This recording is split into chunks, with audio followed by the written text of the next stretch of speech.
Okay, I have a very interesting show for you guys. In some ways, it's going to be controversial. In some ways, I think it's going to be eye-opening. All of it's about making money. Yesterday, I told you guys to put the ticker HE on your watch list. That stands for Hawaiian Electric. These guys are embroiled right now in the controversy of whether or not their power lines caused all of the devastation over on Maui. But this is not a simple subject. There's a lot of players at hand. There's a lot of motives. And as the governor himself has said in an interview yesterday, there is billions of dollars as well as many billionaires waiting on the sidelines to swoop in and to take advantage of this moment. And right now, the biggest finger is being pointed at Hawaiian Electric. I'm going to break down that situation because something like this has happened before. We've seen something very similar over with the company Pacific Gas and Electric Company. That's ticker PCE.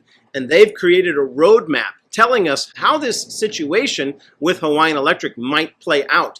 Last night I studied and poured over the charts, and I've got some pretty strong technicals to reveal to you guys. One of the things I'll just come right out and tell you is that the opportunity is amazing.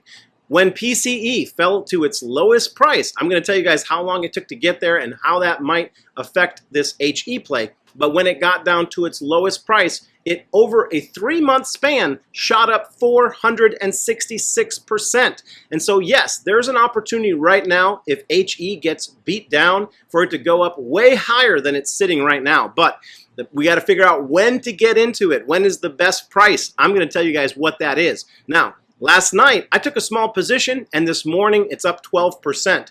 Should I continue to hold? I would just come right out and tell you no. Take profits on that because this story is still unfolding and we're going to see a series of drops. Matter of fact, the safest thing to do right now would be to take a bearish position on every single pop because we're not at the bottom price. I can tell you what the bottom price is here shortly. We're going to explore that topic, but right now this is going to potentially be a big money-making opportunity. I'm going to break down my findings in the chart for you guys today. This is the Stocks with Josh show. As always, I just want to thank you for already hitting the like. I know that many of you guys get the notification of this video. It's the very first thing you do. I see that show up and it always gives me a smile. Thank you, thank you, thank you. If you're new to this page and you need daily stock and crypto insights and stock predictions brought to you each and every day, then hit that subscribe and hit the YouTube all notification bell. Okay. I need to quickly go into my Tesla play, and it has absolutely nothing to do with the subject of today's video, but what I saw in the charts was important enough for me to fit in a little mini commentary on the Tesla chart. Yesterday, I told you guys that it was looking weak and that I was expecting a further breakdown, and we saw that today. And I was telling you guys my trigger buy price is $225. Now, I may not get this video out before we get the results of the FOMC notes today. And what that is, it's some notes that are going to be revealed today about the conversations between the Feds and the light that it might shed on what they'll do in September. That's going to cause some volatility today. And there's something in the charts that I saw that if we combine that with the volatility that we're expecting, I really think it's going to create a buy opportunity for Tesla either today or tomorrow morning. And I want you guys to be aware of it because I think we're going to get that reversal and we're going to shoot up from here. So what I saw in the chart today for Tesla was an inverted hammer candlestick. Now, I've talked with you guys about this before. Let me just run through and we'll do a little micro candle class on the inverted candlestick.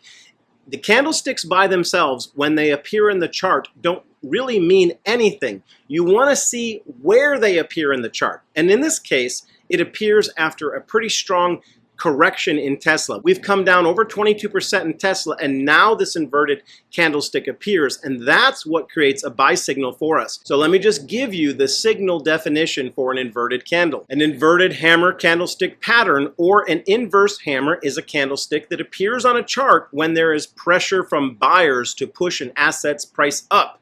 It often appears at the bottom of a downtrend, signaling potential bullish reversal. So with that candle in sight and with the FOMC volatility that we're going to get here in a couple hours, I'm expecting a flash down and a touch on the price that I gave you guys of $225, possibly even lower. And then from there, I think this thing is going to push up back up to $264. I wanted you guys to have that information. So let's get back to this bigger topic at hand. I'm a little nervous about sharing all of my thoughts on this event that has occurred in Maui because it really encompasses so many different things. Before we get into it, let's just get a bird's eye view of some of the damage and some of the catastrophe that has affected everyday working people right now in Maui. How did these Hawaii wildfires become the country's deadliest in 100 years? There are a lot of different factors we're still learning, but some survivors are calling out a lack of warning. No alarms, no warning, nothing. Not even police rolling by telling us to evacuate or anything. Hawaii actually claims the largest integrated outdoor warning siren system in the world, and the state's governor told us, "We'll know soon whether or not they did enough to get those sirens going." Phone alerts and local TV radio broadcasts did go out, though around the time power and cell service were down. And the governors also said that once the fire was going so quickly, a mile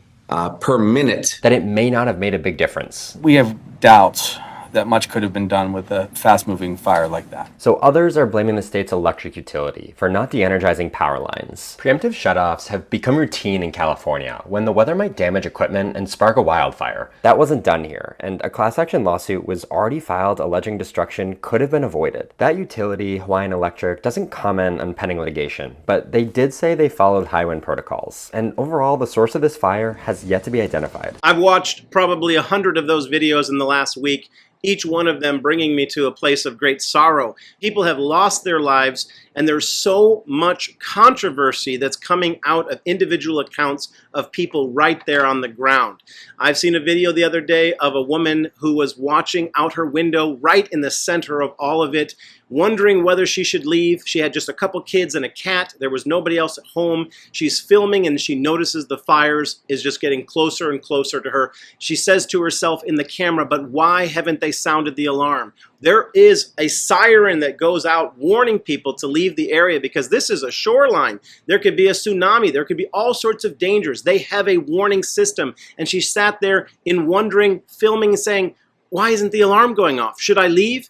She had to make a last-minute decision. She got her kids in the car. She got her cat in the car. She fought her way out of town, and she lived, but really by the skin of her teeth, wondering why nobody was warning her. I've seen other videos where there's a man that's saying that he abandoned his car and began to walk down the highway because everything was blocked up. He got to the end, and he found a police car was keeping people from leaving the area. And he said, "What's going on?" He said, "Well, I was told just to stop traffic here." People locked in their cars, burned to death. I'm telling you that there's a lot of people that are being accused right now of some malice. We know that ticker HE, Hawaiian Electric, is one of them. But this is going to be quite a complicated story to unwind. I want to quickly shed some light on the governor. And I had been recently watching him in the news before any of this occurred because he had come out of nowhere talking about that Maui was going to be the world's first smart island. Now, I know what the word smart means. It's a term referred to an AI-driven city, a city completely under surveillance. These things represent big change. Now, in just a minute, I'm going to give you guys my opinion of what smart really means because it's code word for big changes in my life and your life that are ahead of us. And I want you guys to be warned. But let's just hear it from his own mouth so you guys can put this story together on your own. Let's just hear what the governor's been saying. Governor Josh Green touted Hawaii's sustainability accomplishments at the United Nations Economic and Social Council in New York City. The governor was the keynote speaker in the forum that included more than 40 presenters from around the world. Green pointed out that Hawaii is in a unique position as an island state and has tried to lead the way in promoting renewable energy.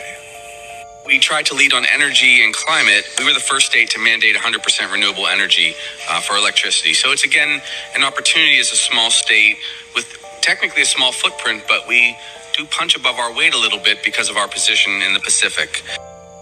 Speakers were invited to help implement the United Nations Agenda for Sustainable Development Goals in 2030. Destruction of Lahaina, it does appear like a bomb and fire went on. It does appear like a bomb and fire went on. All of those buildings virtually are going to have to be rebuilt. It will be a new Lahaina in its own image, its own values. It's going to be billions of dollars. We are so coordinated with state, county, and federal support that it took less than a quarter of a day, 6 hours, to get the approval from the president to bring those resources in. Thinking about ways for the state to acquire that land. So, He wants to make it a smart island, and he wanted to make it a smart island before this fire ever occurred, but there was some obstacles. It was the locals, many people that have lived there for generations, and they did not want a smart island. They wanted to maintain the peaceful and humble culture, the organic culture of their community, the traditions that have been there for hundreds and hundreds of years. And then you've got this governor coming in and saying, I want to change everything. And they were saying no, but amazingly, the obstacle of their resistance in just one day was removed. The other thing that's really hard to swallow with this story is how many billionaires that live right on this island, and how many of them have homes right next to the people that got wiped out, and their property and their homes remain completely intact. It's all the same usual billionaires that we see over in the Jeffrey Epstein flight log.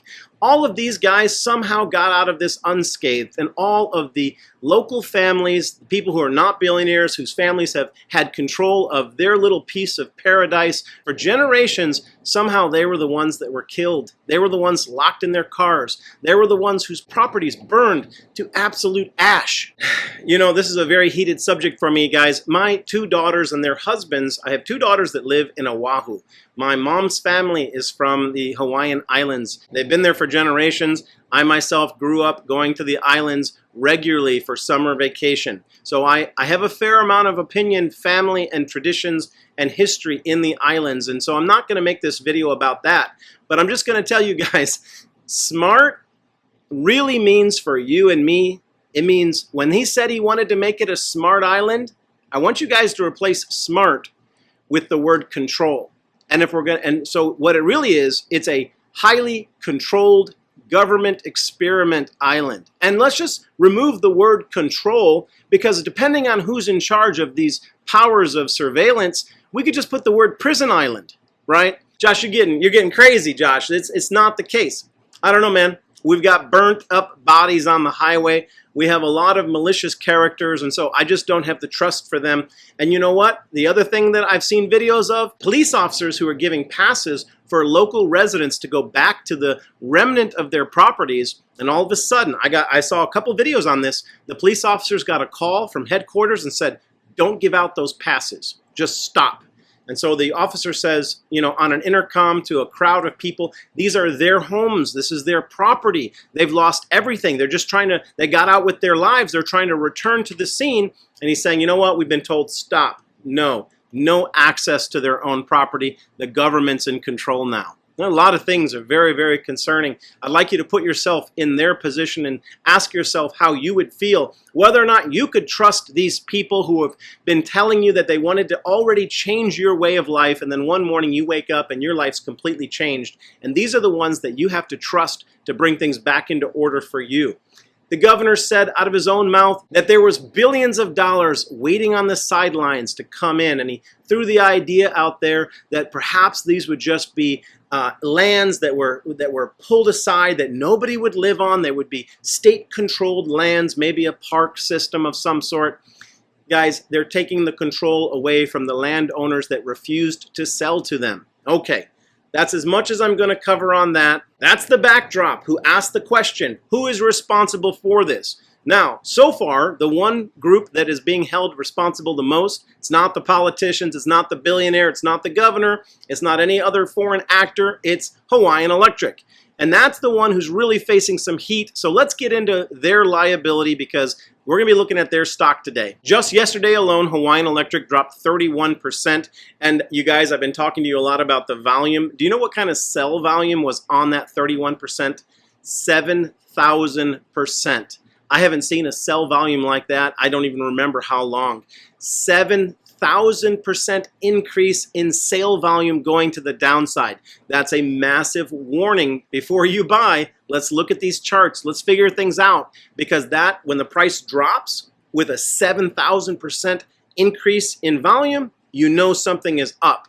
So right now, like I said, we're dealing with a dead cat bounce. It dropped 60% in just the last 4 days alone. The company lost $800 million in value, and it came all the way down to 2009 pricing, and before that, it only touched this price one other time, and that was back in 2000. So HE has just lost 23 years of productivity flushed down the drain. Let's get into the accusation. Hawaiian Electric shares drop further as S&P downgrades utility to junk. Scrutiny over whether the utility company's equipment might have played any role in the deadly wildfires. Basically, Hawaiian Electric has debt that they sell in the form of bonds, and they had previously been rated as a BB, and now the rating of their ability to pay back their debt has absolutely gone to the trash, and they're now rated as junk. The credit agency placed the company on watch for further downgrades, citing damage caused to the company's customer base and class action lawsuits filed against the company alleging it was responsible for the fires. Lawsuits claimed Hawaiian Electric is responsible for the fires after failing to shut off power lines despite warnings from the National Weather Service that high winds could blow those lines down and spark fast-spreading wildfires. Basically, what they're being told is that they should have shut down the electrical system when the high wind warnings were released. But there's going to be some questions. What type of warnings did Hawaiian Electric get on this coming storm? This is going to be fought out in the courts, and I'm just going to share with you guys one thing that I saw this morning. I saw a Hawaiian who lives in that area. He posted pictures of electrical lines fully intact, homes burned all around, electrical lines standing and intact. And so this is going to be something that's going to be hotly debated. But this class action lawsuit is pursuing $5.5 billion, which is more money than these guys are going to be able to cough up. We also have to take into consideration that even if they were found innocent, they've lost customer use, they've lost infrastructure, and no matter what, their revenues would be down in the coming days, and so the stock fall is justified. All right, I'm going to get into the story about Pacific General and Electrical and what can be learned there, but before I do, let me take a quick station break for the moomoo Investment app. If you live in Australia, the United States, or Canada, you can use this app. Currently in the US, they're offering up to 16 free stock as well as a $50 cash bonus. It was not available in Canada until just recently. You can only pre-register right now as a Canadian. Click on the link in the top pinned comment and the description of this video. You can get all of the details and the offer that you're eligible for from Australia, Canada, or the US by clicking on that link. When you get your account set up, on that app, I host a group. I host a chat group called Stock Josh Fam. We're going to be talking right after I post this video about what's going on with HE as well as some other hot plays. So go get your free stock, get your free cash, and then come find me in the chat group called Stock Josh Fam, and we'll continue this conversation there. All right, so what exactly happened with PG&E? I'm not going to get deep into that. Very similar situation. $55 billion, so the stakes were 10 times higher with PG&E. The stock did not drop as quickly as HE. It dropped largely over the course of an entire year. It had a number of drops and pops along the way, each one of them opening up a new opportunity. It wasn't until the stock came all the way down to roughly $5 that it then was able to go up from there above $20, giving that 466% opportunity. Now, it also, one of the most accurate ways for me to assess and compare these two, because they're not going to follow the same timeline, is to look at the Relative Strength Index, the RSI. Now, you guys hear me talk about it. Most people do not know how to use the RSI, but it really is a second way of looking at support and resistance, because there's support and resistance for the price action on a stock. You draw your lines for that. But then there's traditional support and resistance for the momentum of the stock. It's a different place where you draw different lines. Now, if we look at the momentum to the downside, we actually see that H&E has achieved stronger and quicker momentum to the downside than PCG did. But basically what happened with them is they did eventually file for bankruptcy protection back in 2019, and subsequently they restructured. Their reason for doing that was citing potential liabilities exceeding $30 billion stemming from California wildfires that were blamed on its equipment. Approximately 40 of the 315 wildfires in PG&E's service area in 2017 and 2018 were allegedly caused by PG&E equipment. Now we're going to look at those charts in just a minute. We're going to go into the technicals on HE, but when everyone's looked at this, they've already gone back and compared that situation with Pacific General, and this is why the stock has fallen. There's basically two big reasons. An analyst over at Morningstar gave this commentary yesterday about HE. He said that given investors' previous experience with PG&E, it's sell first and ask questions later. That's exactly what we saw, an extremely strong sell-off, over 60% in just a handful of days. And then, to back that up, we saw the downgrades beginning to pile up. Morningstar, Wells Fargo, Guggenheim, all downgrading the stock. Okay, so let's look at the chart real quick for PCG. What was the outcome? So in review, this thing went down from $45 all the way to $5, and they filed Chapter 11 reorganization bankruptcy. Their claimants were paid with shares of stock. 1/4 of PCG stock was paid out to people that were affected by their wildfires. They're currently the owners. 5 years later, the stock is around $17. The PCG RSI that I mentioned earlier, it hit the 20% momentum mark on the RSI on the monthly chart. And on the daily chart, it went sub 10. So that's sort of the selling momentum gauge that we're going to be watching for HE.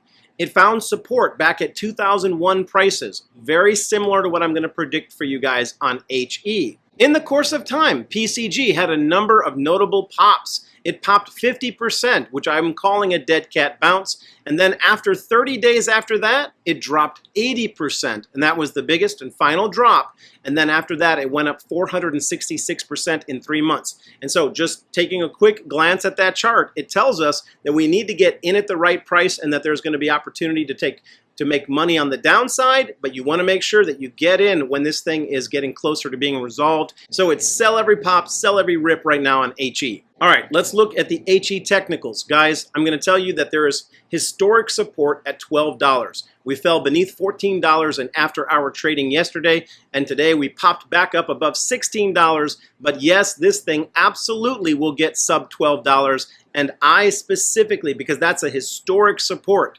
And then we want to see if it holds up. So I'm not calling this a buy until we get closer to $12. But here's one of the important things that I want you guys to understand. From the breakdown price that we have, even though I'm calling $12 a historic support, it really isn't a level of support. There is no significant support from previous buyers anywhere right now beneath HE's current price. But we are speculating that there will be places in which buyers will have an interest in getting in because of the nature of the stock getting oversold. So we're not looking for support in the traditional way that I use that term. We're looking for a place to buy that would have a similar oversold position as PCG. Now, one of the reasons why we're popping today is because yesterday's sell-off with that 7,000% volume increase brought this sub 6% on the RSI, which is significantly more oversold than PCG ever got. The lowest they ever got hit in a range between 8 and 10%. Yesterday we got sub 6, and so that's why the buyers came into this. But again, I think it's a dead cat bounce, and we need to be looking at the prices of $12 and $10. Don't get too bullish too quick on this thing. I'm just going to wrap this video up because I don't want it to be too long. One more time, thank you guys for hitting the like.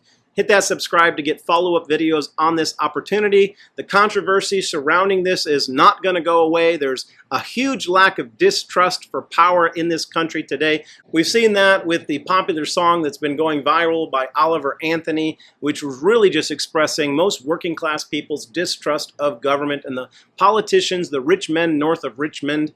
Guys, that's what we're dealing with here. Guys, that's not going away anytime soon. The more smart cities that politicians announce, the more pushback I think they're going to get. I, of course, love technology. I love to see advancements come. But the problem is there's always going to be that ruling class of people that want to use those advantages to take power over everyday people. That's my concern.